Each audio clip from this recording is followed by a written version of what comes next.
នៅផ្ទះអត់សុកពេកគ្រួសារក៏នាំទៅ relax នៅក្នុងព្រៃម្ដងសម្រាប់អ្នកមានលុយគេទៅ relax បែបស៊ីមរៀបចាកពតកំពង់សោមអីចឹងទៅប៉ុន្តែនឹងខ្ញុំនេះមក relax តែកំពង់ឆ្នាំងគឺយកតំណាំអស់ឲ្យបងប្អូនមកនេះមិនមែន relax បែបធម្មតាទេគឺថាបែបបបកត្រីយកទៅអាំងញ៉ាំមួយបាយមួយអីចឹងណាឃើញថាឥឡូវនេះមានធីមចង់ចូលជាមួយនឹងការបបកត្រីហីចាប់ផ្ដើមរៀនបដាអញ្ចឹងនេះខ្ញុំថារៀនទៅហើយទៅបន្តិចទៀតវូអីចាគឺថាលួច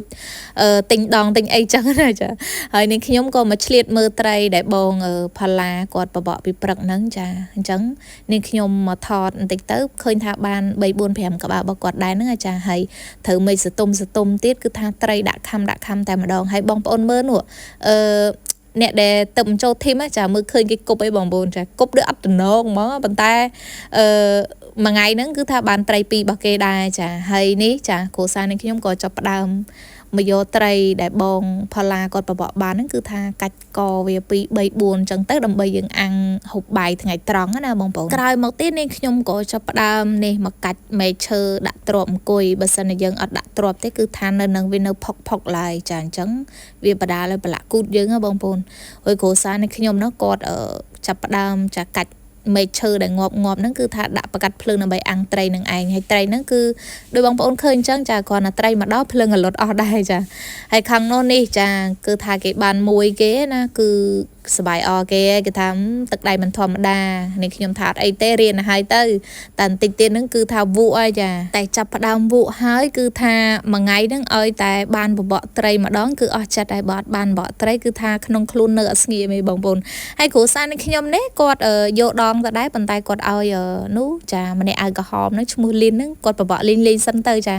ហើយគ្រូសាស្ត្រនេះខ្ញុំក៏គាត់មកអាំងត្រីអាំងអីចឹងបងប្អូនដើម្បីយើងហូបបាយថ្ងៃត្រង់ហ្នឹងឯងហើយមេឃហ្នឹងគឺដោយអំណោយផលទៀតចាគ្រាន់តែប្រកាត់ភ្លើងឆេះហ្នឹងគឺថាមេឃមាន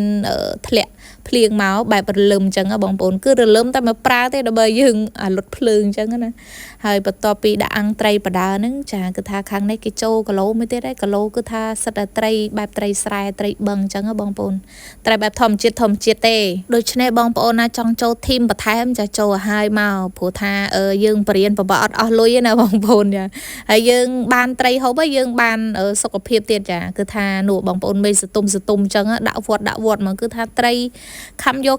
មកបងប្អូនហើយត្រីវាអត់ធំហ្មងទេដូចថាប៉ិនក៏ដៃតូចជាងក៏ដៃនឹងឯងនេះគឺត្រីអាំងហ្នឹងបងប្អូនគឺត្រីប៉ិនហ្នឹងបែបថាត្រីស្រែអញ្ចឹងណាបងប្អូនក្នុងកំឡុងពេលដែលត្រីអត់ទាន់ឆ្អិនហ្នឹងគ្រូសាស្ត្រនេះខ្ញុំចាគាត់ឆ្លៀតទៅវត្តចាមួយខ្សែពីរខ្សែទៅនេះចូលគីឡូហើយប៉ិនក៏ដៃដែរចាគឺបានមួយហ្នឹងហើយបន្ទាប់ពីបានមួយហ្នឹងគឺថាយើងសម្រាប់បាយជុំគ្នាសិនហើយម្ហូបគឺមានជាមួយនឹងលាហាលផងទៅមានត្រីខមានពងទាចៀនចាមានត្រីប្រៃគឺថាបាន2 3មុខហើយបាយព្រៃហ្នឹងនិយាយពីថាឆ្ងាញ់នោះឆ្ងាញ់បងប្អូន